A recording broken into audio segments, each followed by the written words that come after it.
यार दिन ब दिन तो ठंड बढ़ती ही जा रही है। पूरी रात ठीक से सो भी नहीं सकी। मेरा भी यही हाल था भाभी, पूरी रात नींद नहीं आई। एक तो हमारे पास पुरानी रजाई है, ऊपर से चटाई पर सोना पड़ता है, फर्श भी बहुत ठंडा लगता है।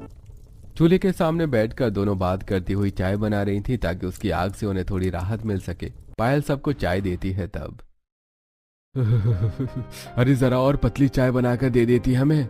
अजी भला मैं और करती भी क्या, घर में दूध भी नहीं है। एक पाव दूध लाई थी, उसमें कितना ही ज्यादा मैं काम चला लूंगी। अभी तो घर में दाल भी खत्म होने लगी है, एक मुट्ठी दाल मुश्किल से बची है। सही बात है बेटा, बहू तो अपनी तरफ से वैसा ही करती है जैसा उसे मिलता है।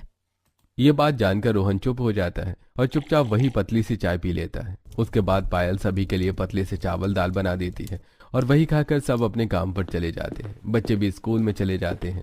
थोड़ी देर बाद जब स्कूल में लंच होता है तो सब बच्चे अपना अपना टिफिन खोलते हैं। चिंटू और पिंकी अपना टिफिन देखते हैं तो उनका मुंह बन जाता है। आज तो मम्मी ने हमें बासी रोटी और दाल दे दी है। मेरा तो ऐसा खाना खाने का बिल्कुल भी मन नहीं कर रहा है। उनका टिफिन देखकर बाकी बच्चे मजाक उड़ाते हुए हंसते हैं। देखो ये गरीब टीचर फिर से वही बदली सी दाल और बासी रोटी लेकर आ गए। अरे उनके घर में तो कभी कुछ और बनता ही नहीं है। वही तो, हमें देखो हमारी मम्मी कितनी अच्छी है, हर रोज हमें अलग अलग तरह का खाना बना कर देती हैं। और आज तो मेरी मम्मी ने मुझे आलू के पराठे बना कर दिए हैं और मेरी मम्मी ने मुझे मेथी के पराठे बना कर दिए हैं। वो बच्चे चिंटू और पिंकी को चिढ़ा चिढ़ाकर पराठे खा रहे थे, जिसे देखकर दोनों बच्चे बहुत उदास हो जाते हैं और चुपचाप भूख में वही बासी रोटी दाल खा लेते हैं। शाम को दोनों बच्चे ठंड में कांपते हुए घर आते हैं। मम्मी बहुत ठंड लग रही है, इस फटी जर्सी में तो ठंड भी नहीं रुकती। हाँ मम्मी, बाहर इतनी तेज हवा चल रही थी। हमारे पास तो टोपे भी नहीं है, मेरे तो सर्दी की वजह से सर में दर्द भी हो जाता है। बच्चों तुम दोनों जल्दी से बिस्तर में बैठ जाओ, मैं तुम्हारे लिए गर्म पानी करके लाती हूँ। दोनों बच्चों को पायल गर्म पानी करके देती है ताकि उनके शरीर में थोड़ी सी राहत मिल सके। और जब दोनों बच्चों को थोड़ा सा ठीक महसूस होता है और जब पायल उन्हें सूखे दाल चावल देती है तब वो कहते हैं, मम्मी कभी तुम भी हमारे लिए आलू के पराठे क्यों नहीं बनाती हो? बिल्कुल, रोज रोज हमें यही सूखे दाल चावल खाने को दे देती हो। मुझे तो अभी ये दाल बिल्कुल भी अच्छी नहीं लगती, मुझे नहीं खाना चाहिए गंदा खाना।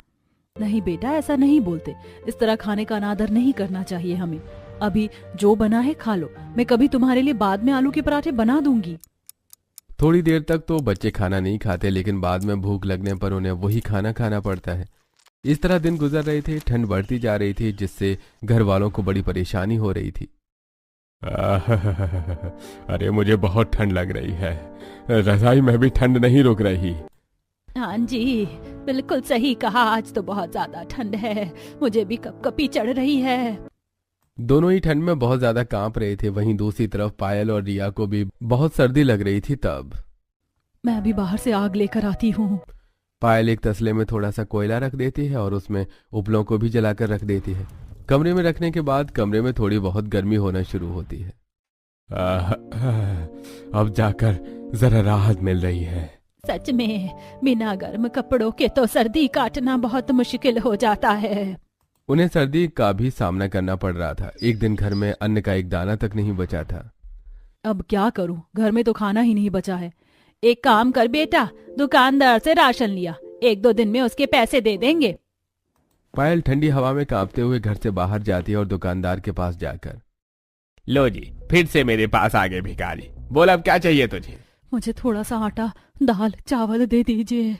अरे मैंने क्या यहाँ पर सामान को फ्री में बांटने के लिए इस दुकान को खोला है, जो तुम हर रोज मुंह उठाकर यहाँ पर बिना पैसों के कुछ मांगने आ जाती हो? कृपया करके आज दे दीजिए, सुबह से बच्चों ने कुछ नहीं खाया, हम 1-2 दिन में ही आपको आपके पैसे लौटा देंगे। हाँ ठीक है, ज्यादा कुछ नहीं, मैं सिर्फ 1 किलो आटा दूंगा अभी के लिए। जी ठीक है। आटा लेने के बाद पायल घर वापस आ जाती है, जहाँ पर बच्चे भी ठंड में कांपते हुए खाने का इंतजार कर रहे थे। मम्मी क्या आप हमारे लिए आज आलू के पराठे बना रही हो? हाँ मम्मी, आज तो आप दुकान से भी सामान लेकर आई हो। नहीं बेटा, मैं ज्यादा कुछ नहीं लेकर आई, बस मुझे आटा ही मिला। अभी मेरे पास तेल और आलू खरीदने के पैसे नहीं है, मैं तुम्हें बाद में बनाकर खिला दूंगी। बस ऐसे ही कहती रहती हो आप, गंदी मम्मी हो, मैं नहीं खाना अब।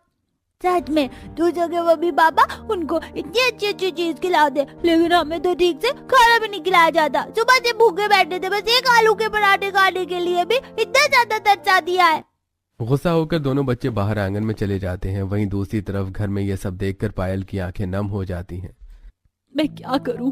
मेरी किस्मत इतनी खराब है, मैं अपने बच्चों को एक बार आलू के पराठे तक नहीं खिला सकती। कितनी मजबूर माँ हूं मैं। सच में बहू, पता नहीं कब जाकर हमारे घर के हालात सुधरेंगे, बड़ी मुसीबत होती है।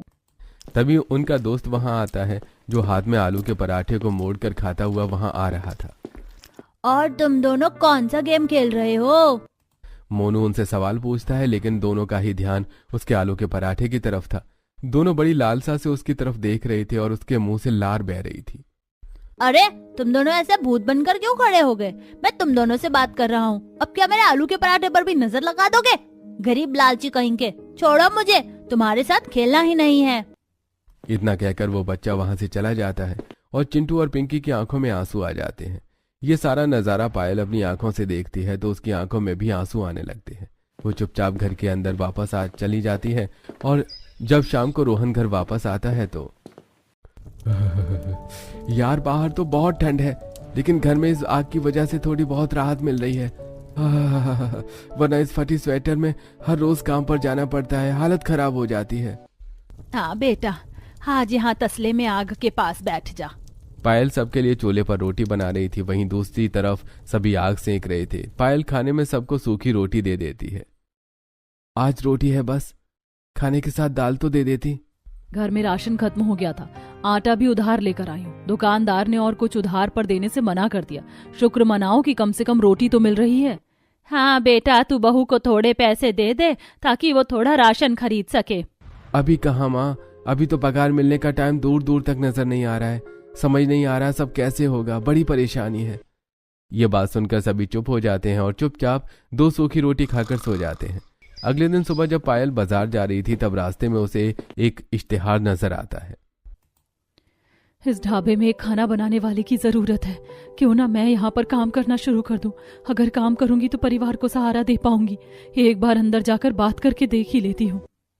पायल उस ढाबे के अंदर जाती है जहाँ ढाबे की मालकिन बैठी हुई थी। जी बताइए, क्या खाना है आपको? दरअसल मैं यहाँ खाना खाने नहीं आई हूँ, मैं यहाँ पर बाहर लगा इश्तिहार देखकर आई हूँ। ओह अच्छा, तो तुम यहाँ काम की तलाश में आई हो। देखो, पहले मैं तुमसे खाना बनवा कर देखूंगी। अगर 2-3 दिन मुझे लगा कि तुम ठीक से काम कर रही हो तभी काम मिलेगा, और साथ में तुम्हें यहाँ बर्तन भी साफ करने होंगे और साफ सफाई का भी काम करना होगा। जी ठीक है, मैं आज अपने घर पर बात कर लूंगी और कल आपको आकर बता दूंगी। इतना कहकर पायल वहां से वापस अपने घर आ जाती है और घर आने के बाद सबको ये बात बताती है। लेकिन वो महिला तुमसे कुछ ज्यादा ही काम नहीं करवाएगी। खाना बनाना, बर्तन साफ करना और साफ सफाई करना तुम्हारे लिए बहुत ज्यादा हो जाएगा। अजी मुझे काम कर लेने दीजिए। वैसे भी हमारे घर में बहुत परेशानी चल रही है। इस तरह तो हम कभी भी अपने घर की समस्या को दूर नहीं कर पाएंगे। वैसे तो हम चाहते नहीं बहू की तू बाहर जाकर काम करे, लेकिन मुझे भी इसके अलावा और कोई रास्ता नजर नहीं आ रहा। और रही बात घर के काम करने की, तो उसकी चिंता आप मत करना भाभी, मैं हूं ना, घर पर मैं सब संभाल लूंगी। अब आप घर का और बाहर का काम एक साथ नहीं कर पाओगी, बहुत ज्यादा परेशानी होगी आपको। इस तरह अपने घर का काम की बात करने के बाद अगले दिन पायल ठंड में सुबह सुबह ठिठुरते हुए ढाबे पर पहुंचती है। अच्छा तुम आ गई, अब चलो जल्दी से शुरू हो जाओ। सबसे पहले ढाबे की अच्छे से साफ सफाई करो। अब पायल सबसे पहले ढाबे की साफ सफाई करना शुरू करती है। वहां पर वो झाड़ू लगाकर पोछा लगाती है और उसके बाद सभी टेबल को साफ करती है। सफाई का काम खत्म होने के बाद वहां पर ग्राहक आना शुरू होते हैं और सब अपना ऑर्डर देते हैं। तब अब ग्राहक आना शुरू हो गए, आप जल्दी से खाना बनाना शुरू कर दो। तुम्हें सबसे पहले आलू के पराठे बनाने होंगे। जी ठीक है। उसके बाद पायल ढाबे की रसोई में जाकर आलू के पराठे बनाना शुरू कर देती है। तब सुनीता वहां आती है। अरे जल्दी जल्दी हाथ चला, इतनी धीरे धीरे काम क्यों कर रही है? जी मालकिन, बस बन गया है। और साथ में दाल रोटी बनानी है, जल्दी कर। उसके बाद पायल पहले आलू का पराठा, उसके बाद दाल रोटी बनाकर सभी ग्राहकों को खाना परोसती है। सभी ग्राहक खाना खाते हैं तो उन्हें बहुत अच्छा लगता है। अरे भाई, ये आलू का पराठा तो बहुत स्वादिष्ट है, इसे खाकर तो मजा आ गया। इससे स्वादिष्ट आलू का पराठा तो मैंने अभी तक नहीं खाया। अरे भाई बिल्कुल सही कहा, ये आलू का पराठा सच में बहुत स्वादिष्ट है। जी शुक्रिया। पूरा दिन ढाबे पर बहुत से ग्राहक आते हैं और सभी को वहां पर सबसे ज्यादा आलू का पराठा बहुत अच्छा लगता है। उसके बाद शाम को, अरे आज तो मुझे बहुत अच्छा मुनाफा हुआ है। वहीं दूसरी तरफ पायल ठंड में बाहर बैठकर बर्तन धो रही थी। हुई माँ, मुझे तो बहुत ज्यादा ठंड लग रही है। इतनी ठंड में तो मेरे हाथ बर्फ जैसे हो रहे हैं। पायल बर्तन साफ कर रही थी तभी वहां सुनीता भी आ जाती है। अरे जल्दी जल्दी हाथ चला, मुझे भी घर जाना है, अब यहीं पर पूरी रात थोड़ी काटनी है। जी ठीक है मालकिन, बस अभी होने ही वाला है सारा काम। और मुझे तेरा काम अच्छा लग रहा है, कल से तुझे यहाँ पर जल्दी आकर काम करना है। जी शुक्रिया मालकिन। इस तरह पायल काम खत्म करने के बाद रात को ठंड में ठिठुरते हुए घर वापस आती है। घर आने के बाद वो बहुत ज्यादा थक गई थी। रिया उसे गर्म पानी लाकर देती है। लो भाभी गर्म पानी पी लो, ठंड में थोड़ी राहत मिलेगी। पायल आग के सामने बैठकर गर्मा गर्म पानी पीती है और उसके बाद सभी बैठकर सूखे दाल चावल खा रहे थे। मम्मी आप तो आज काम करने गई थी, फिर भी हमें सूखे दाल चावल खाने पड़ रहे हैं। आपने कहा था कि काम करने के बाद आप हमें आलू के पराठे खिलाओगी। हाँ बिल्कुल मम्मी, हमें भी खिला दो। बेटा अभी तो मैंने सिर्फ काम शुरू ही किया है, बस तुम कुछ दिन रुक जाओ, जैसे ही मुझे पैसे मिलेंगे मैं पक्का तुम्हें आलू के पराठे बनाकर खिलाऊंगी। इस तरह दिन गुजर रहे थे और पायल भी अब ढाबे पर अच्छे से काम कर रही थी। और जरा ढंग से खाना बना, आजकल पता नहीं क्या हो रहा है, ग्राहक कम आ रहे हैं। जी ठीक है, मैं ध्यान रखूंगी। अब पायल पूरी मेहनत से सारा काम अच्छे से करने की कोशिश करती है, लेकिन उसकी छोटी छोटी गलतियों पर उसे बहुत ज्यादा डांट भी पड़ती। अरे क्या कर रही है, जल्दी जल्दी हाथ चला कर, अभी तक मेज भी साफ नहीं की है। बस मालकिन कर रही हूँ, बस अभी हो जाएगा। तभी वहां ढाबे पर ग्राहक आते हैं और वो खाना खा रहे थे, लेकिन ठंडी ठंडी हवा ढाबे के अंदर आ रही थी। अरे भाई यहाँ तो मुझे बहुत ठंड लग रही है। अरे भाई सच में मुझे भी बहुत ज्यादा ठंड लग रही है। अरे बिल्कुल ठंडी ठंडी हवा अंदर आ रही है। अरे बहन जी आपको ढाबे में एक हीटर रख देना चाहिए, हम ग्राहकों की तो यहाँ पर आकर कुल्फी जम जाती है। ग्राहक जल्दी जल्दी खाना खाकर वहां से चले जाते हैं, क्योंकि ढाबा खुला हुआ था तो वहां पर सभी को बहुत ठंड लगती थी। पता नहीं लोगों के भी आजकल बहुत नखरे हैं, हर चीज में कमी निकालते रहते हैं। कभी कहते हैं ठंड लग रही है, कभी कुछ कहते हैं कि कुछ हो रहा है। अब इनके लिए हीटर भी लगा दो, बड़ी डिमांड करते हैं आजकल सब लोग, थोड़ा बहुत भी एडजस्ट नहीं कर सकते। मालकिन मेरे पास ठंड से बचने के लिए एक तरकीब है। एक तसले में कोयला रखकर और हल्की आग जलाकर अगर हम अंदर रख देंगे तो पूरे ढाबे में थोड़ी बहुत गर्मी फैल जाएगी। उसके बाद पायल ऐसा ही करती है, तो जब वहां पर दोबारा ग्राहक आते हैं तो उन्हें ज्यादा ठंड नहीं लगती और काफी अच्छा भी लगता है। इस बात से सुनीता खुश हो जाती है। तुम काफी अच्छा काम कर रही हो, चलो अच्छी बात है। अब इस तरह समय गुजर रहा था। कुछ दिन बाद सुनीता को पता चलता है कि आपको पता है आजकल हमारे सारे ग्राहक कहाँ जा रहे हैं? वहीं थोड़ी दूर पर एक होटल है जहाँ पर 2 फीट बड़ा आलू का पराठा बनाकर बेचा जा रहा है। क्या कहा, सच में 2 फीट बड़ा आलू का पराठा बनाकर बेचा जा रहा है? बिल्कुल सही कहा, इसीलिए ज्यादा ग्राहक वहाँ पर जा रहे हैं। अगर तुम भी 2 फीट बड़ा आलू का पराठा बनाकर बेचोगी तो अच्छा रहेगा। उस औरत से बात करने के बाद सुनीता ढाबे के अंदर आ जाती है और खुद से बड़बड़ाते हुए कहती है, अरे पता नहीं क्या क्या अलग अलग अनोखी चीजें चल रही हैं। इतना ड्रामा करने का फालतू समय नहीं है मेरे पास। बताओ, पराठा तो पराठा होता है, छोटा हो या बड़ा। भला 2 फीट लंबा पराठा खाने के लिए लोग एक्स्ट्रा पैसे फूंक कर वहाँ जा रहे हैं। हाँ, अरे उन्हें तो स्वाद देखना चाहिए। तब सुनीता अपने फोन में रील्स देख रही थी। फोन में एक रील चल रही थी जिसमें एक दुकानदार, आइए आइए 5 इंच लंबा मोमोज खाइए, जो ये पूरी प्लेट मोमोज के आधे घंटे में खा लेगा उसे हम 5,000 रुपए इनाम देंगे। ये रील देखकर सुनीता हैरान हो जाती है। बताओ, अब मोमोज भी इतने बड़े बनाने लगे, पता नहीं दुनिया में क्या क्या चल रहा है। उस रील को हटाकर सुनीता फोन आगे चलाती है, तब उसके सामने एक और रील आती है। आइए आइए हमारे यहाँ आकर 6 फुट बड़ा डोसा खाइए, एक बार खाएंगे तो बार बार आएंगे। ये सब देखकर सुनीता बड़बड़ा रही थी। तभी पायल उससे कहती है, तो मालकिन हमें भी एक बार ये ट्रिक अपना लेनी चाहिए। क्या पता हमारे पास भी ग्राहकों की लंबी लाइन लग जाए और फिर जितना बड़ा पराठा होगा हम उसे उतना ही ज्यादा दाम पर बेच पाएंगे। अरे लेकिन उसे बनाएंगे कैसे, ये भी तो सोचना होगा।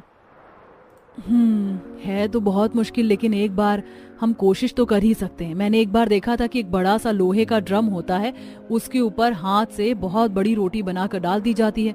मैंने बहुत बड़ी बड़ी रोटी बनते हुए देखा है, लेकिन पराठा बनते हुए नहीं देखा। अगर हम प्रैक्टिस करेंगे तो सब हो जाएगा। अच्छा ठीक है, अगर तू कोशिश कर पाए तो करके देख ले।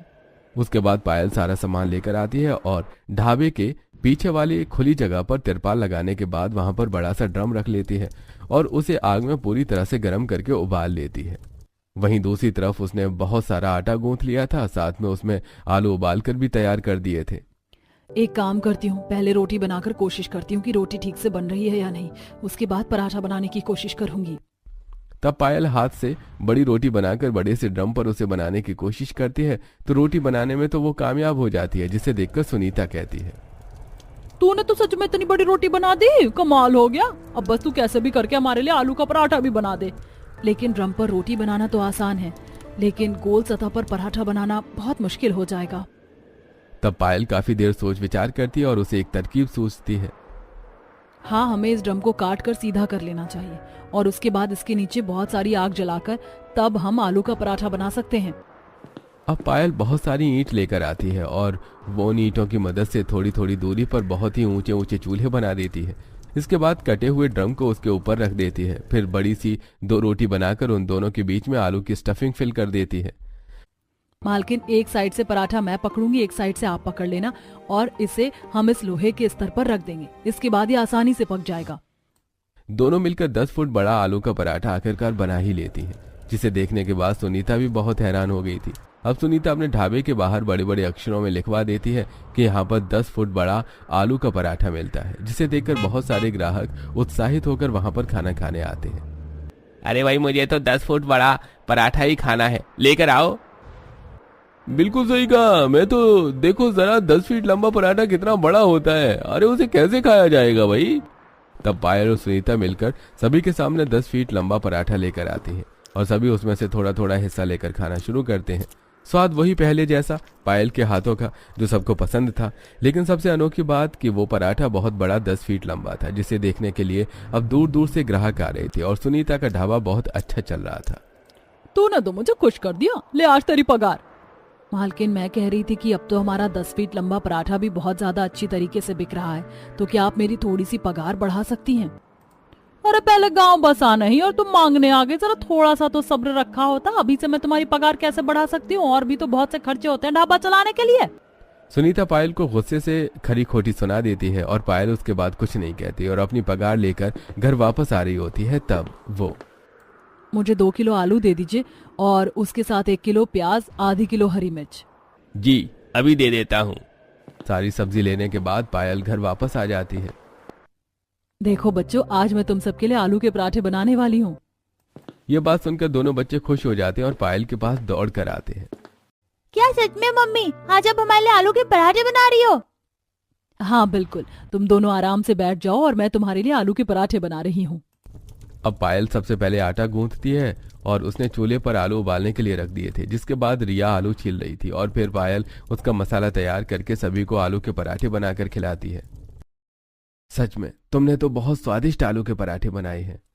हाँ मम्मी, आलू के पराठे बहुत स्वादिष्ट है, खाकर मजा आ गया। हाँ मम्मी, मुझे भी आलू के पराठे बहुत स्वादिष्ट लग रहे हैं। अरे सच में इतने समय बाद कुछ अच्छा खाने को मिल रहा है, वरना वही सूखी दाल रोटी चावल खाकर मैं तो बहुत पक गया था। अच्छा बेटा, तू हर रोज वहाँ पर अब 10 फीट लंबा आलू का पराठा बनाती है, उसमें तेरी बहुत मेहनत लगती होगी। तूने अपनी मालकिन को बोला पैसे बढ़ाने के लिए? बोला तो था मम्मी जी, लेकिन मना कर दिया। आपकी मालकिन बहुत खड़ूस है भाभी, ऐसे तो काम नहीं चलेगा। अगर आप अलग से अपना काम शुरू कर दोगी तो बहुत अच्छा चलेगा। वैसे भी वो आपको बिना वजह परेशान करती हैं। मैं भी इस बारे में सोच रही थी, कुछ तो करना ही होगा। अगले दिन सुबह सुनीता पायल का बेसब्री से इंतजार कर रही थी। ये हर बार मुझसे पैसे बढ़ाने को बोलती है।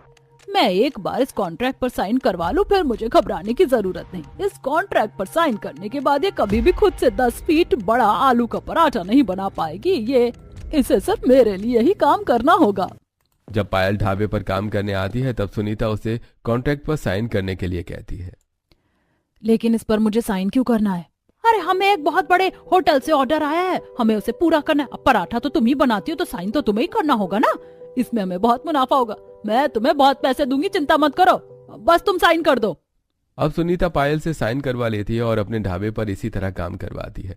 बल्कि अब सुनीता का व्यवहार पहले से भी और ज्यादा खराब होता जा रहा था और हर कोई वहां पर 10 फीट बड़ा आलू का पराठा खाने आ रहा था। सुनीता को तो बहुत मुनाफा हो रहा था, लेकिन वो पायल को बहुत कम पैसे दे रही थी।